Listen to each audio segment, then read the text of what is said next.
mira como Él nos ve. Él todos sus bienes nos dio por amor. Administramos los tesoros de Dios. Guardamos su ley como prueba de fe. Benditos del Padre, así como Él nos ve.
¿Cómo ve Dios a los seres humanos?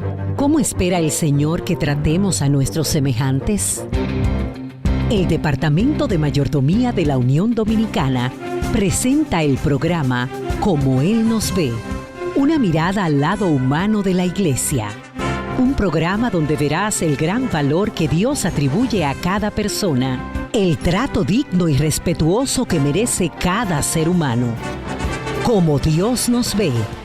Y ya con nosotros, nuestros anfitriones, los pastores Roberto Herrera y Vladimir Polanco.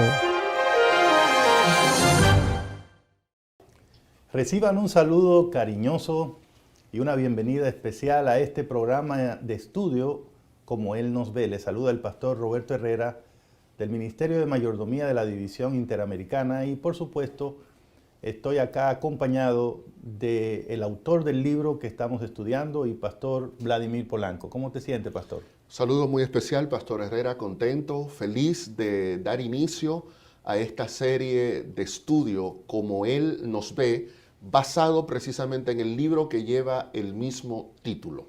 Bueno, yo creo que la tarea que tenemos por delante es bien definida, bien clara, bien específica. Tenemos 13 capítulos en el libro y durante los próximos 6 días esperamos compartir con ustedes el contenido de esos capítulos y desde ya queremos invitarles para que estén con nosotros en cada entrega y también motivarles a que contacten a otras personas para que puedan disfrutar del programa. En el día de hoy vamos a estar mirando los asuntos principales que tienen que ver con el capítulo 1 del libro Como Él nos ve, que ha sido titulado La obra maestra de la deidad. Ese es el tema de este día y quiero invitarles para que hagamos una brevísima oración y de inmediato veamos los detalles de este capítulo. Querido Padre, que estás en el cielo, necesitamos y pedimos la unción de tu Santo Espíritu para que el mensaje que contiene el capítulo 1 de este libro sea una gran bendición para todos nosotros. Esa es nuestra oración en el nombre de Jesús.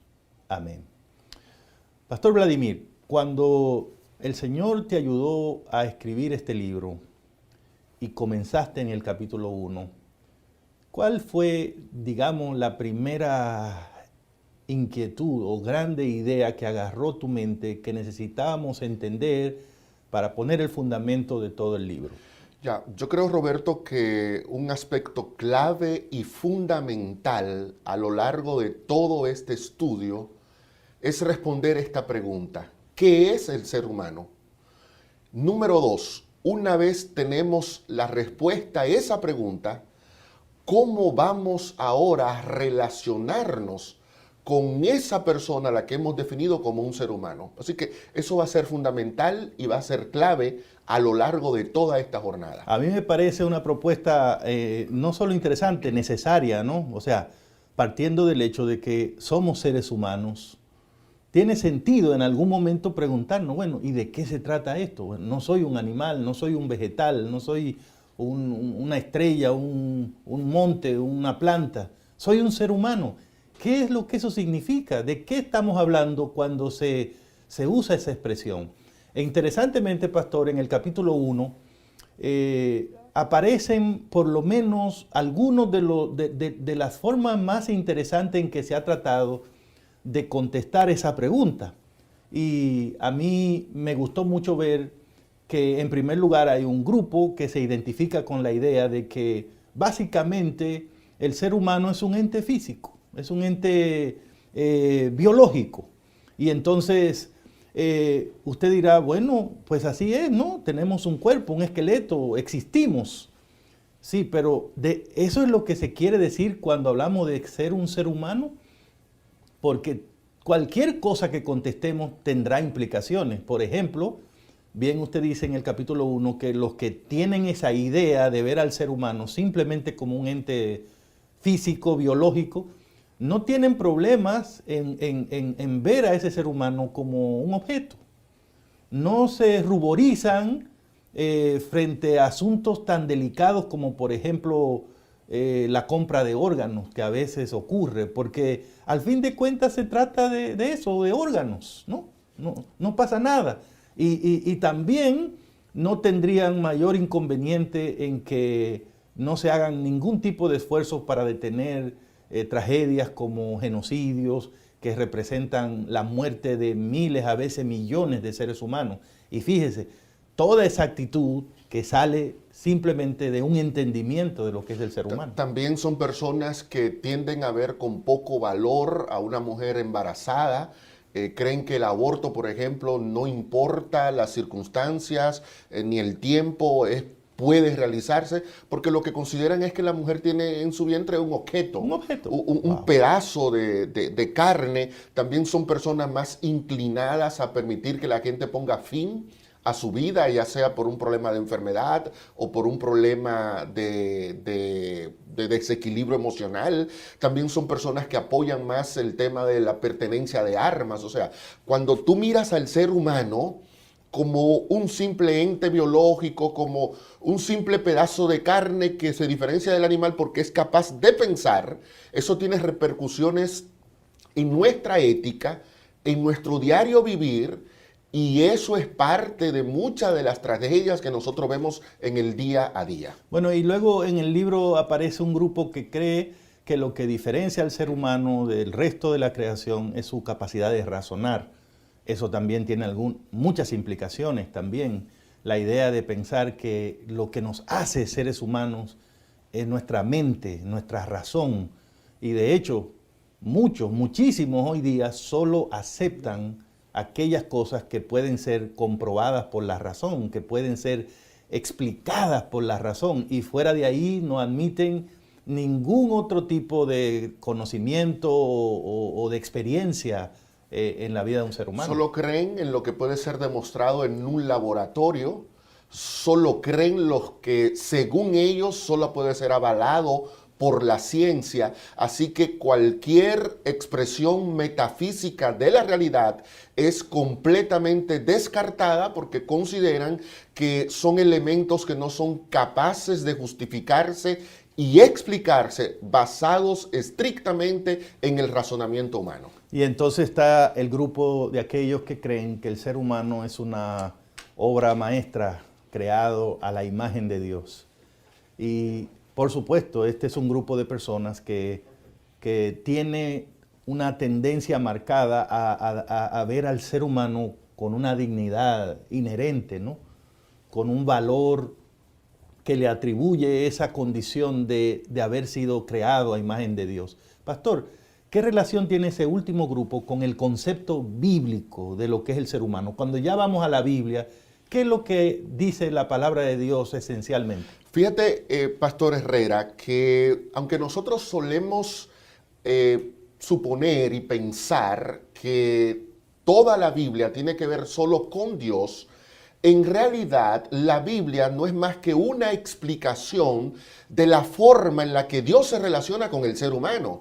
Desde esa perspectiva, el ser humano ocupa un lugar sumamente importante en la revelación bíblica. Y gran parte de esa revelación es precisamente definir qué es el ser humano. Por ejemplo, una definición de las más famosas que encontramos en la Biblia la podemos leer en el libro de los Salmos, Salmos capítulo 8. Yo voy a leer la declaración tal y como aparece en la página 12 del libro. Decía el salmista: cuando veo tus cielos, obra de tus dedos, la luna y las estrellas que tú formaste, digo, ¿qué es el hombre? La expresión hombre ahí es genérica. ¿Qué es el ser humano? Para que tengas de él memoria. Y el Hijo del Hombre para que lo visites. Lo has hecho un poco menor que los ángeles. Lo coronaste de gloria y de honra. Lo hiciste señorear sobre las obras de tus manos. Todo lo pusiste debajo de sus pies. Ovejas y bueyes. Y todo ello, asimismo las bestias del campo, las aves del cielo, los peces del mar, todo cuanto pasa por los senderos del mar. Me maravilla aquí que cuando la Biblia va a dar una visión de cómo Dios considera y visualiza al ser humano, la Biblia dice que el ser humano es especial para Dios, que el ser humano fue coronado de gloria y de honra, que el ser humano ocupa una posición de señorío y que el ser humano está por encima de todo cuanto fue creado aquí en la tierra. Esto, pastor, entonces nos pone en perspectiva el valor que tiene el ser humano para Dios. O sea, no hay nada en este mundo que nos supere a nosotros. En otras palabras, cuando vamos a la Biblia intentando contestar la pregunta ¿qué es el ser humano?, la respuesta es evidentísima. Es una respuesta muy alta, muy clara. El ser humano es una creación de Dios. Y no solo una creación, sino una creación especial, porque cuando observamos el proceso para crear a los seres humanos, encontramos que Dios puso en ellos unos detalles, unos asuntos que no puso en ningún otro ser humano. A mí me llamó mucho la atención, pastor, en el capítulo 1, que usted se fija que en Génesis 1, capítulo 1, verso 27, en el relato de la creación humana, Moisés repite constantemente, por lo menos 3 veces, que el hombre fue creado por Dios. ¿Por qué eso hay que ponerle atención? Ya, excelente punto, pastor. hay que prestarle atención porque el escritor bíblico, a diferencia de nosotros, no tenía las herramientas tecnológicas que le permitieran subrayar un pensamiento clave, cambiarle el estilo de las letras a la palabra que él quería destacar, ponerle negritas o cursivas. Así que cuando el autor bíblico quería que el lector prestara atención a un punto clave de todo lo que él está narrando, entonces recurría a la repetición. Si tú te fijas, al leer Génesis 1, y sería un ejercicio muy bueno que a lo largo del día tú retomes en tu Biblia el capítulo 1 de Génesis y lo leas, pero si tú te fijas, te vas a dar cuenta que cuando Dios crea la luz, no repite. Varias veces se creó la luz. O que cuando Dios divide la tierra seca de los mares, no hace una repetición. Pero cuando Dios llega a la creación del ser humano, cuando Dios se va a referir al acto mediante el cual tú y yo llegamos a la existencia, 3 veces el autor bíblico repite que Dios creó al ser humano. ¿Qué te parece, Pastor Herrera, si leemos ese pasaje? Dice Génesis 1:27, y creó, número 1, y creó Dios al hombre a su imagen. A imagen de Dios, número 2, lo creó. Varón y hembra los creó. 3 veces. Es para que tú entiendas que no puede quedar dudas. Tú eres resultado de la obra maestra de Dios. Tú eres el resultado de un Dios creativo, pero esa creación no solamente te incluye a ti, me incluye a mí, incluye a todos los que somos humanos. Por lo tanto, todos entramos dentro de ese acto de especialidad de Dios crearnos. Maravilloso, pastor. Vamos a hacer una primera pausa y vamos a regresar aquí a Como Él nos ve. Como Él nos ve, una mirada al lado humano de la iglesia.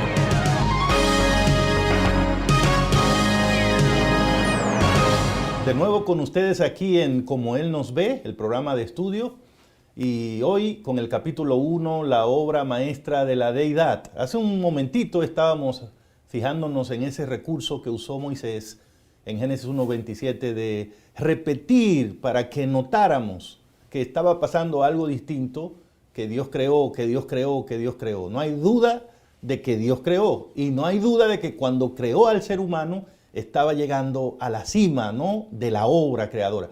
Por eso, pastor, entonces se dice que el ser humano es la corona, ¿no?, el punto donde cuando llegó ese punto Dios dijo, aquí está lo máximo, ¿no?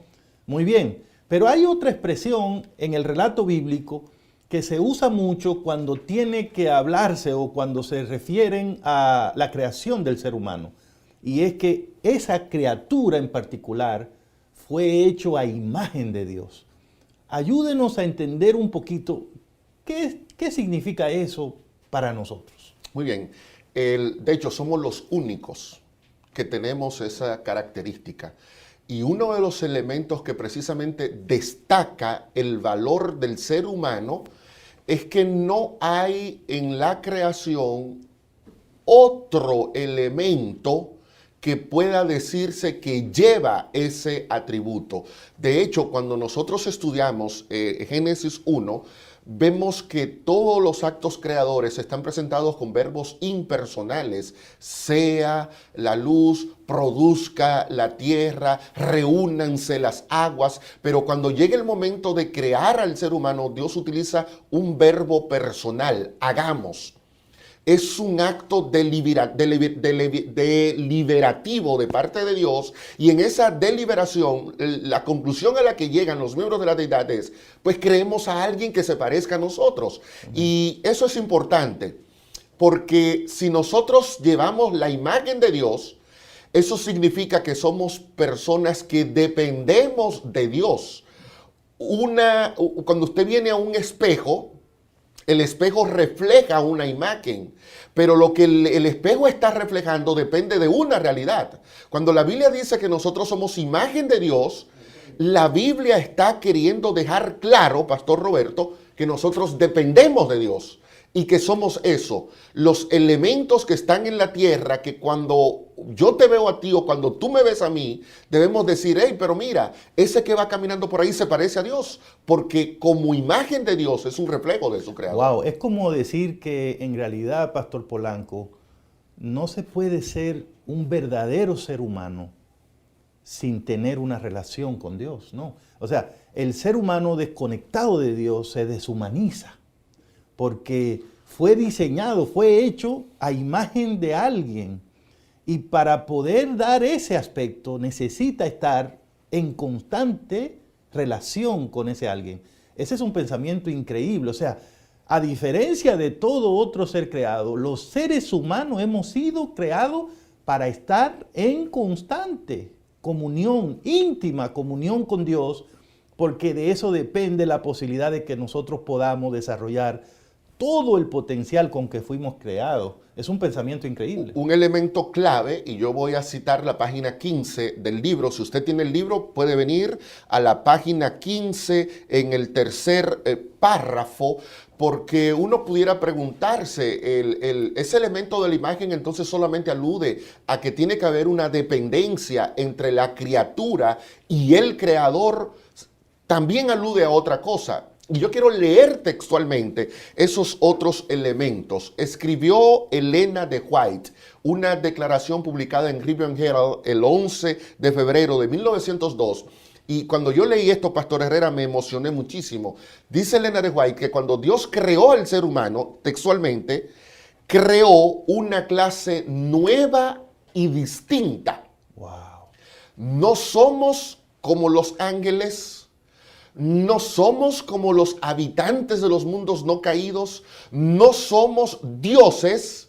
Cuando Dios decidió crearnos a nosotros, dijo, quiero algo completamente nuevo y distinto, que todo el que lo vea diga, el Señor ahí se esmeró. Wow. Y entonces en otra declaración que aparece en Patriarcas y Profetas, página 24, en el capítulo 2, por si usted tiene una versión distinta, capítulo 2 de Patriarcas y Profetas, ella, la misma autora, Elena de White, escribió que nosotros llevamos la imagen divina tanto en la semejanza exterior, es decir, en el físico, como en el carácter. Wow, y usted ha mencionado un detalle que cuando usted va al capítulo 1 lo encuentra claramente explicado, ¿no?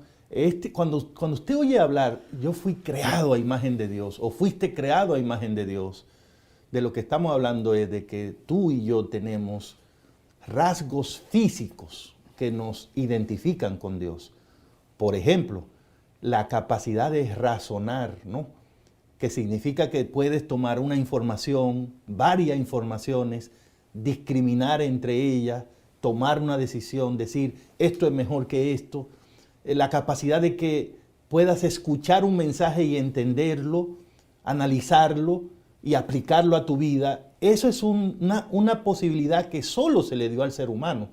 Y qué interesante, porque esto hace que el ser humano sea de la creación el único capaz de comunicarse con Dios en un nivel en que Dios puede darle las ideas y el ser humano entenderlas e incluso responder a esas ideas en lo que requiera una respuesta.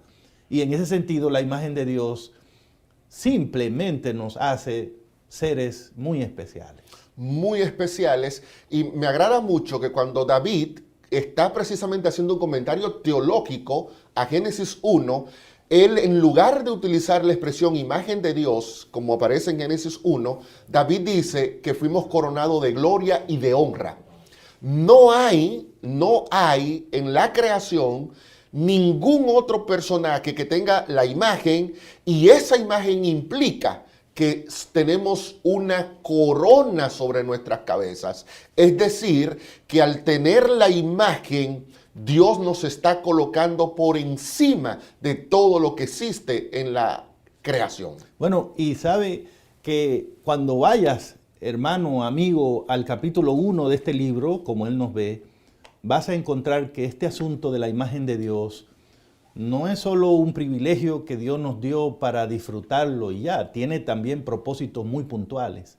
Una de las cosas que señala el capítulo es que Dios nos creó a su imagen, entre otras cosas, para que seamos capaces de administrar un capital que Él nos entregó, que en este caso es la vida y todo lo que la vida implica. Es decir, todo ser humano, sin importar su sexo, su condición social, su educación, tiene una capacidad inherente que Dios le dio de administrar su vida, de hacer algo con su vida. Eso es lo que significa que Dios te creó a tu imagen. Nadie está diseñado para fracasar o para vivir como un esclavo, porque nosotros nacemos con esa posibilidad de ser administradores de los bienes de Dios. El hecho también de que tengamos la imagen de Dios pone en perspectiva la manera en la que nosotros nos vamos a relacionar con otro ser humano que también refleja esa misma imagen. Porque cuando analizamos Génesis en el contexto de la creación del ser humano como imagen de Dios, al ser humano se le dice que él tendría potestad sobre los peces del mar, sobre las aves de los cielos, sobre las bestias de la tierra, pero nunca, Pastor Herrera, se dice que yo debo tener potestad sobre ti. El hecho de que tú y yo tengamos la imagen divina implica que todo lo creado está por debajo de nosotros, pero yo no estoy por debajo de ti, ni tú estás por debajo de mí. Por lo tanto, mi relación contigo es una relación de igualdad. Y no importa que tú seas hombre o mujer, no importa que tú seas blanco o negro, delgado o gordito, alto o bajito, todos somos iguales, porque la imagen de Dios nos pone a nosotros en la misma condición. No hay razón alguna para que un ser humano se considere superior al otro, porque todos son hechos a imagen de Dios. Y aquí llegamos a este punto en que tenemos que admitir que llevar la imagen de Dios es una responsabilidad. Y mientras yo meditaba, mientras yo hacía mi lectura del capítulo 1, llegué a ese punto de entender que realmente Dios me hizo a su imagen para que yo tenga la responsabilidad de mantener siempre presente que soy su imagen, soy su representante, no soy Dios. O sea, no soy lo que se ve en el espejo, soy el espejo solamente. El ser humano está llamado a recordar que este mundo tiene dueño y no somos nosotros. Los animales no pueden hacer eso. Las plantas no pueden hacer eso. El ser humano es el único que tiene la capacidad de decirle a todos, el dueño es Dios. El mundo gira alrededor de Dios. Mientras todos nos mantengamos reconociendo a Dios, todo va a estar bien. Extrañamente, fue precisamente el ser humano el que se rebeló contra ese Dios. Sí, y mira que ese concepto que tú estás desarrollando, incluso en las páginas 16 y 17 del libro yo lo ilustro haciendo alusión a alguna de las costumbres de aquel entonces. Pero vamos a tomar un ejemplo bíblico. Ahí en el libro usted puede encontrar otros ejemplos. Pero tú recuerdas el caso de Daniel 3, la estatua de Daniel 3. Nabucodonosor colocó esa estatua en la llanura de Dura como una representación de sí mismo. Y fíjate que cuando Sadrach, Mesach y Abednego decidieron rechazar esa imagen, Nabucodonosor lo tomó como un rechazo a su persona, porque la imagen era el representante de el objeto superior a quien ella representaba. Lo que indica que cuando Dios decide, voy a colocar al ser humano sobre la tierra, un irrespeto hacia el ser humano es un irrespeto a Dios. Porque el ser humano está colocado aquí como un representante de Dios. Lo vemos también en las relaciones diplomáticas de los países, Pastor Roberto. O sea, cuando un embajador de México es irrespetado en Estados Unidos, el país toma eso como un irrespeto a lo que representa ese embajador. Bueno, pues es lo mismo que Dios está haciendo. El ser humano es el embajador de Dios aquí. Una desconsideración y un irrespeto hacia esa criatura, Dios lo va a tomar como un irrespeto hacia él. eso vuelve otra vez a poner sobre el tapete lo importante que es el ser humano para Dios. Con razón usted dice en ese capítulo que mientras los seres humanos hacemos imágenes para adorarla, Dios nos creó a nosotros a imagen de Él para que aprendamos a no darle a las cosas el valor que no tienen, para que sepamos que nosotros mismos reflejamos lo más grande que hay en el universo. Y me parece que es un pensamiento que debe quedar grabado en nuestras mentes. Y vamos a ir ahora a la segunda pausa y luego estaremos ya con ustedes en la continuación de Como Él nos ve. Como Él nos ve, una mirada al lado humano de la Iglesia.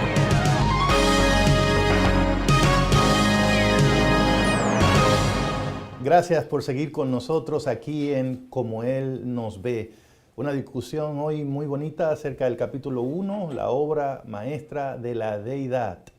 Y hasta aquí hemos entendido que bíblicamente hablando, el ser humano fue hecho la corona de la creación de Dios y fue creado a imagen y semejanza de Dios. Pero, Pastor Vladimir, ¿por qué si eso es así? Hoy día la realidad nos golpea la cara cuando vemos seres humanos que en su forma de vivir, de actuar, de hablar, no se nos ocurre pensar que se parecen a Dios. Y peor aún, ¿por qué hay seres humanos que no son tratados con esa dignidad que debería ser tratado alguien que es la corona de la creación? ¿Por qué hay seres humanos que sufren vejación, maltrato, discriminación? Yo creo que podemos responder esa pregunta desde dos perspectivas. La primera, voy a retomar las últimas palabras del segmento anterior que tú tuviste. Dice Isaías 40, 19 y 20, que a veces nosotros en un acto de irracionalidad tomamos las cosas, el oro, plata, un pedazo de barro, un pedazo de piedra, un pedazo de madera, agarramos eso y con eso fabricamos una imagen y entonces le decimos a esa imagen, tú eres mi Dios. Entonces, todo comienza con una distorsión de lo que yo soy y una distorsión del Dios que me creó a mí. Evidentemente, esa distorsión repercute en mi trato y en mi relación con los demás. Lo que Isaías nos está advirtiendo es que llega un punto donde nosotros consideramos las posesiones materiales como algo más valioso que mi prójimo. Y permítame leerte una declaración de la página 18 del libro. El Señor nos ha dotado de su imagen no para que seamos esclavos de las posesiones, sino para que podamos cumplir fielmente nuestra función como administradores. Pero ¿qué pasa?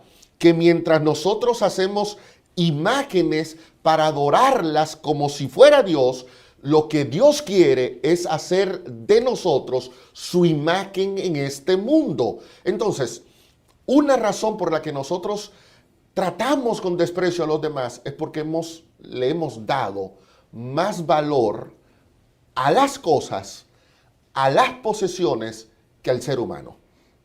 Yo creo que un segundo elemento, Pastor Herrera, que tiene que ver con la forma en la que nosotros manejamos mal nuestra relación con el prójimo, es porque llega un momento donde, por la distorsión que hablábamos, nosotros nos creemos que somos dioses y dejamos de ser criatura y entonces ahora quiero ser yo el creador. Como yo me considero el creador, entonces yo te veo a ti como un objeto de mi creación y por lo tanto tú pasas a ser lo que hablábamos al principio, un pedazo de carnes con ojo, que eres capaz de hablar, que eres capaz de caminar, pero que para mí eres un objeto, porque yo estoy por encima de ti, yo soy superior a ti, porque ahora yo me considero que soy Dios frente a ti. No pasa nada si me burlo de ti, no pasa nada si te tengo que engañar para yo lograr mis objetivos, porque al final no eres nada. Pero yo creo que si algo nos queda del capítulo 1 es la idea de que todos somos valiosos, todos. Lo primero es que tú tú eres valioso, eres valiosa, no en función de tu sexo, de tu condición social o económica. Eres valioso porque fuiste creado a imagen de Dios. Eres valioso porque eres lo más distintivo que Dios creó. Es por eso. Y no solo tú eres valioso, somos valiosos todos. Y en ese sentido, pastor, si todos somos valiosos, ¿a quién se le ocurre, por ejemplo, que ciertas actitudes que nos agarran de vez en cuando a los seres humanos pudieran encontrar justificación? Por ejemplo, ¿qué decir del racismo? O sea, ¿cómo ante la evidencia de lo que es el ser humano ante Dios que tenemos en la Biblia, a quién se le ocurre justificar la idea de que alguien por su raza es superior a otro? O que alguien por la raza que tiene debe ser maltratado o tratado como si fuera alguien de segunda categoría. O sea, si uno estudia estos temas en la Biblia, tiene que entender, por ejemplo, que el machismo, o sea, ¿qué tipo de hombre es el que llega a creer que por ser hombre vale más que una mujer? O que por ser hombre tiene derechos sobre esa persona que es mujer que ella no tiene sobre él. O sea, el machismo es una distorsión y una evidencia clarísima de que la persona que lo practica, que lo exhibe, no tiene idea de quién es, de cómo llegó a la existencia y de cuáles son sus prerrogativas. Y lo mismo hay que decir del feminismo. O sea, que una mujer llegue al punto de creer, yo valgo por ser mujer. No, vales porque Dios te creó, porque llevas la imagen de Dios, sea hombre o sea mujer. Y eso te da una dignidad increíble, un valor que nadie te puede quitar, pero también lo tienen los demás. Y eso nos hace responsables. La idea que Dios quería era que cuando todos nos diéramos cuenta de que llevamos esa imagen, todos nos tratáramos como príncipes y princesas. Todo fuera diferente, porque yo entiendo que ese que me vende el pan, que vende las naranjas, que limpia mi casa, o mi jefe, o ese compañero de trabajo que no me gusta mucho, o mi vecino, al final de cuentas es una persona que merece respeto, que merece dignidad, porque fue creado a la imagen de Dios. No puedo con eso, no puedo anular eso. Tengo que reconocerlo y vivir a la luz de esa realidad. Lo que estamos viendo entonces, Pastor Herrera, es que la respuesta que nosotros demos a qué es el ser humano influye demasiado en la manera en la que nosotros convivimos en esta sociedad. Entonces, esto deja de ser un tema estrictamente teológico y se convierte en un tema que repercute en mi diario vivir, que tiene que ver en mi relación con mi jefe, o si yo soy el jefe, tiene que ver en mi relación con mis empleados, que tiene que ver en mi relación con mi esposa, en mi relación con mis hijos, en mi relación con el vecino. Tiene que ver en cómo el rico trata al pobre, en cómo el negro trata al blanco. Y esto tiene un impacto directo en los principales problemas que nosotros estamos lidiando como sociedad. ¿Qué es lo que vemos? Una sociedad que se divide por el color de la piel, una sociedad que se divide por la capacidad que tú puedas tener para tener más recursos. Eres más rico, tienes más valor. Eres más pobre, tienes menos valor. Una sociedad que se divide por tu condición de salud. La imagen de Dios, vernos como Dios nos ve, como la obra maestra de su creación en la tierra, nos llevará a que nos tratemos como lo que somos, hermanos. Nos llevará a aceptar lo que dijo San Pablo en Hechos 17. Somos linaje suyo. Nuestro ADN viene del cielo. La mejor manera que nosotros entendemos, que nosotros podemos tener para entender lo que somos, es aceptar y creer lo que Dios ha dicho de ti y de mí. Eres su hijo, eres su imagen aquí en la tierra, eres su obra maestra. Estoy pensando ahora mismo, pastor, en cómo este mensaje de hoy impacta el ámbito de la iglesia, ¿no? La imagen de Dios, la corona de la creación. ¿Cómo vamos a tratar a los seres humanos ahí en la iglesia? Cada persona que está ahí. es valiosa y merece respeto, consideración, amor. Cada hermano, cada hermana que está ahí debería importarnos dónde está, cómo está, qué está pasando con esa persona. Yo creo que, como su libro se titula, ¿no? Una mirada al lado humano de la iglesia, estos mensajes nos van a ayudar a entender no solo cómo Dios nos ve, sino cómo nosotros deberíamos vernos unos a otros también. Y yo me quedo con eso hoy en el capítulo 1. Todos somos valiosos. Hay algo de lo que Dios se aseguró. No todos seremos ricos, no todos somos altos, no somos todos negros o blancos, pero hay una cosa que Dios se aseguró de garantizarla. Todos somos valiosos porque todos fuimos creados a imagen de Dios. Siga con nosotros aquí en Como Él nos ve. Como Él nos ve, una mirada al lado humano de la iglesia.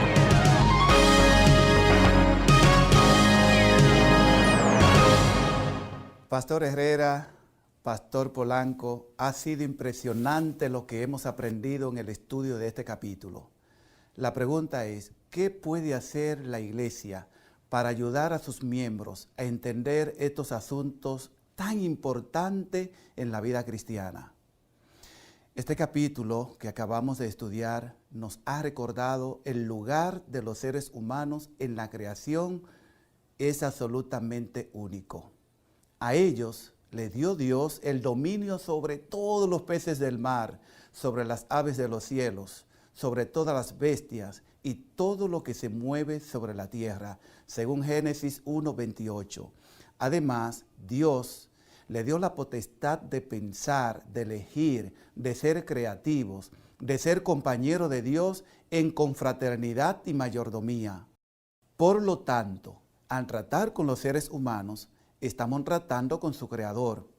Este parentesco divino se encuentra en la misma base del concepto adventista de la dignidad humana y nos impone algunas responsabilidades como iglesia y también como individuo. En esta ocasión comparto algunas de ellas.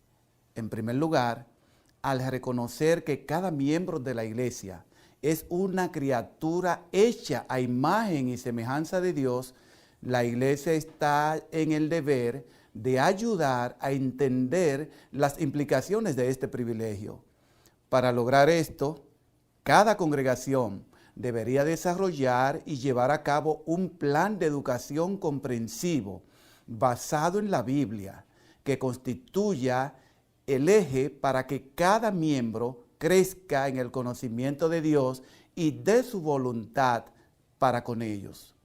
Debido a que la creación muestra que Dios desea relacionarse personal e íntimamente con el ser humano, la iglesia debe proveer un ambiente de adoración que resulte espiritualmente inspirador.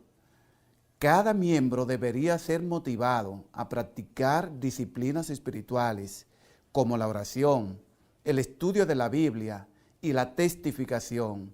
Así fomentan una vida de intimidad con el Señor. En segundo lugar, siendo que desde la misma creación Dios invitó al ser humano a colaborar con Él en la administración del planeta, la iglesia debería reconocer que cada miembro tiene un potencial incalculable en Cristo. Precisamente por esto último, la enseñanza y práctica de una mayordomía integral ha de ser central y permanente en la vida de cada congregación, a fin de que todos podamos cumplir con el plan original de Dios y seamos administradores de sus recursos y de sus bendiciones. Vamos a escuchar la conclusión de este capítulo con nuestros invitados. Como Él nos ve, una mirada al lado humano de la iglesia.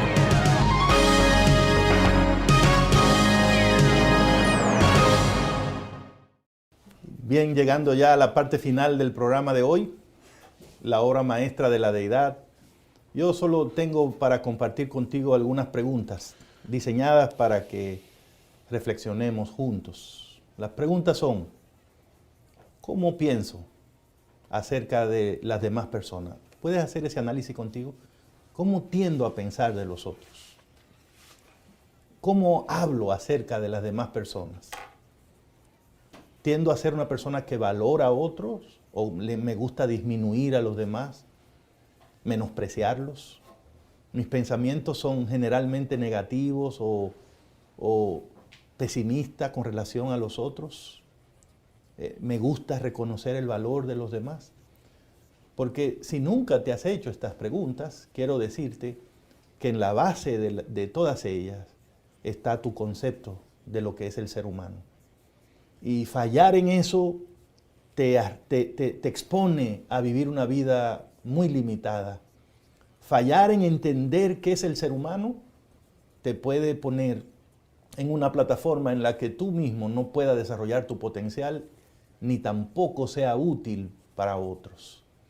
Yo creo que el mensaje que hemos visto en el capítulo 1 puede resumirse adecuadamente en las palabras del patriarca Job, que están ahí en el capítulo al principio, en el capítulo 10 del libro de Job, los versos 8 y parte del verso 9, cuando Job reconoció, y nosotros con él hoy, tus manos me hicieron y me formaron, como a barro me diste forma. Que no puedo decir algo más importante que eso. Las manos de Dios te hicieron. Las manos de Dios te formaron, así como eres, pero también formaron a los demás. No debería haber otra forma de vivir que no sea reconocer esa imagen en nosotros mismos y en todos los demás. A veces cuando uno piensa en esa declaración de Job, las manos de Dios me formaron, uno puede llegar a la conclusión, pues si yo soy la obra maestra de Dios, si yo soy la persona más importante en esta tierra, entonces eso indica que todo tiene que marchar a la perfección. Pero el caso de Job nos dice claramente que tú puedes sentir en tu corazón y creer que Dios te creó con sus propias manos, y eso no evita que tú pases por una enfermedad. Eso no evita que tú tengas problemas financieros. Eso no evita que tú tengas una situación de dificultad en tu matrimonio. Las circunstancias adversas que nos toca enfrentar en el mundo nunca serán razones suficientes para que tú pienses, Dios se olvidó de mí, yo no soy importante para Dios, no tengo valor para el Señor. Precisamente en el momento de mayor angustia, lo que le dio fortaleza a Job fue creer, las manos de Dios me hicieron, como a un muñeco de barro, sus propias manos me formaron. Eso es maravilloso. En un mundo donde tu valor muchas veces está determinado por tu perfección física, por la simetría de tu rostro y de tu cuerpo, tú tienes que recordar siempre, eres valioso porque Dios te creó. Quisiéramos, junto con ese texto de Job, Job 10, 8 y 9, dejar otro texto en tu mente para que lo medites y pueda continuar edificando otros argumentos sobre el tema que hemos estado desarrollando, que son apenas ideas del capítulo 1. Usted podrá, cuando lea el capítulo, obtener muchísima más información. Pero quisiéramos terminar esta parte leyendo una declaración de Patriarcas y Profetas, página 251, capítulo 54. El que colocó los mundos estrellados en las alturas y coloreó con dedicada maestría las flores del campo, el que llenó la tierra y los cielos con las maravillas de su potencia, cuando quiso coronar su gloriosa obra, colocando a alguien para regir la hermosa tierra, supo crear a un ser digno de las manos que le dieron vida. La genealogía de nuestro linaje, como ha sido revelada, no hace remontar su origen a una serie de gérmenes, moluscos o cuadrúpedos, sino al gran Creador. Ese es tu linaje. De ahí viene tu genealogía, de las manos de Dios. Por eso eres su obra maestra, y así Dios te ve.